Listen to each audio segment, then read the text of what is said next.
Je ne savais pas quelle vérité il fallait que je croie.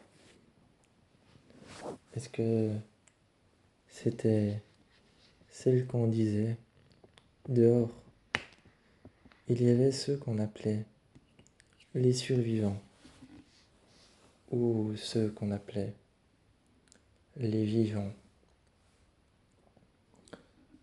Les survivants, on vivait dans le sous-sol.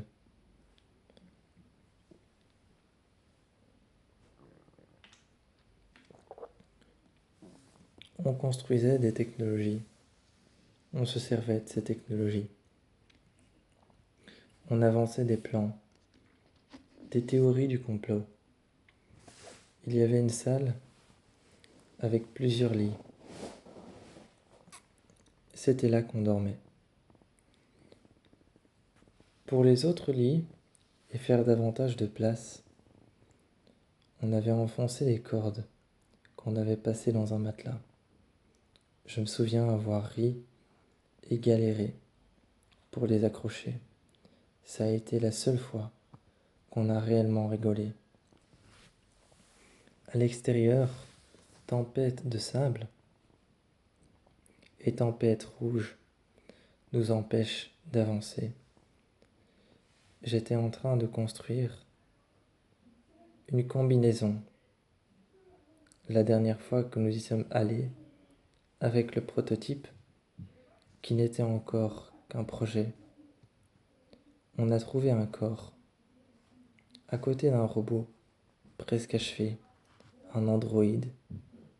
Son visage était semi-achevé. Je l'ai rapporté. J'essayais maintenant, avec cet androïde, d'entrer en contact avec ce qu'il y avait à l'intérieur. Aujourd'hui, assis par terre, en pressant sur quelque chose, sur ce qui paraissait être un cube noir, j'ai récupéré ce qui paraissait être une boîte noire. Elle était dans un liquide à l'intérieur d'une capsule. L'androïde semblait posséder, comme nous, les êtres humains, une colonne vertébrale. Soit il avait été fait comme nous, pour être comme nous, soit il avait été fait pour correspondre à notre silhouette. J'avais que ces deux options en tête, et l'une comme l'autre faisait peur. On est allé dehors pendant l'éclipse rouge et pendant l'une des tempêtes de sable les plus mortelles, les tempêtes rouges. On a trouvé des cadavres allongés partout, allongés par terre. Une odeur putride rentrait par les filtres, mais pas les radiations. On a avancé. On a récupéré les cadavres qui étaient des lieutenants. Les cadavres attitrés, on les a récupérés. Les cadavres non attitrés, on les a laissés. Il fallait bien trier, comme on triait ces déchets. Le soir, on mangeait autour d'une table, ou certains dans les couchettes. Ça discutait, ça parlait d'excursions, de plans, de théories. Et sous le sol, moi je triais ce qui nous restait dans le garde-manger. Il nous restait plus beaucoup. Et sur le compteur, dans le garde-manger, environ quelques jours. Quelques jours pour vivre ici encore. Après, on devra rejoindre un autre avant-poste. Ce poste-ci commence petit à petit à se détruire. Les tremblements détruisent le plafond. Comme tremble la terre, petit à petit, on commence à se dire que qu'on ne survivra pas longtemps. Et c'est le cas, on ne survivra pas longtemps. La dernière fois, un morceau de plâtre est tombé, et toute une lampe avec, qui m'a presque écrasé. L'un de mes amis, que j'ai soigné, s'est retrouvé en chaise roulante. Et pour le bien de toute l'équipe, on a organisé une excursion. Une fois dehors, pour le bien de toute l'équipe, il y avait une tempête qui se rapprochait. On est rentré et on a fermé la porte. On avait tenté, mais sans cesse, l'éclipse sans cesse revenait. Un signe de fin, de commencement ou de début. On tirait les cartes, on jouait, on passait le temps. Pendant que dehors, la vie se désagrégeait. On essayait d'appeler les autres avant-postes pour pouvoir avoir une communication.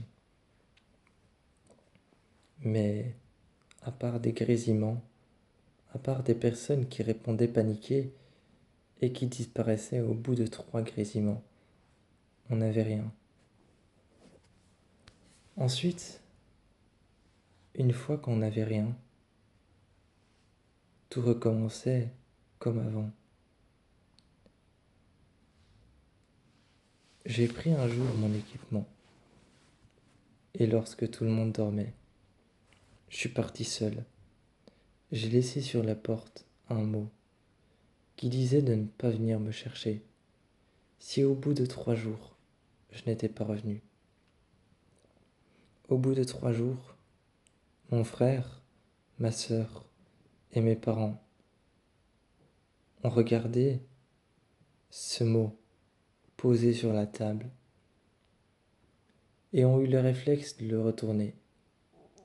Il était écrit: si je ne suis plus là, c'est que je suis probablement mort. Ils ont été fouiller mon matelas dans la pièce où on dormait tous et ont probablement trouvé la cassette que je leur ai laissée. Cassette qui explique que je suis probablement mort. Cassette qui explique que le prochain cadavre qu'ils vont retrouver et ramener sera probablement le mien.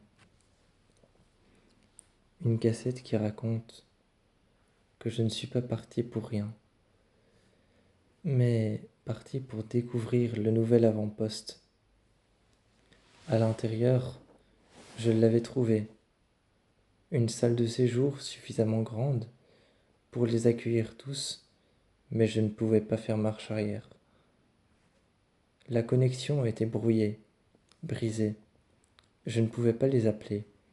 J'étais donc seul, avec un avant-poste plus grand que le nôtre, qui pouvait les accueillir tous, mais je devais y vivre seul, pendant des années, jusqu'à ce qu'on découvre une fonction qui pourra nous faire avancer. Une fonction qui pourra nous aider à se rejoindre l'un l'autre, à se parler. En attendant, je joue avec les câbles, je joue avec ce que je trouve, ce que j'ai sous la main, pour régler le problème. Le seul problème identifiable est de se parler.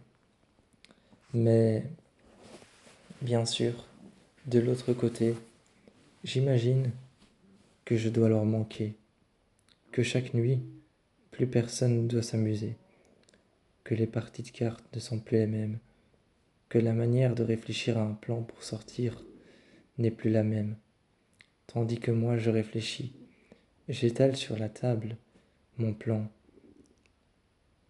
j'étale sur la table le graphique que j'ai construit, les zones habitables et inhabitables, les prochaines années qui vont passer, les prochaines éclipses qui vont apparaître et les prochaines lunes rouges qui vont apparaître dans le ciel, donnant l'impression d'un brasier de flammes qui vient brûler nos deux avant-postes, jusqu'au jour où on se rejoindra.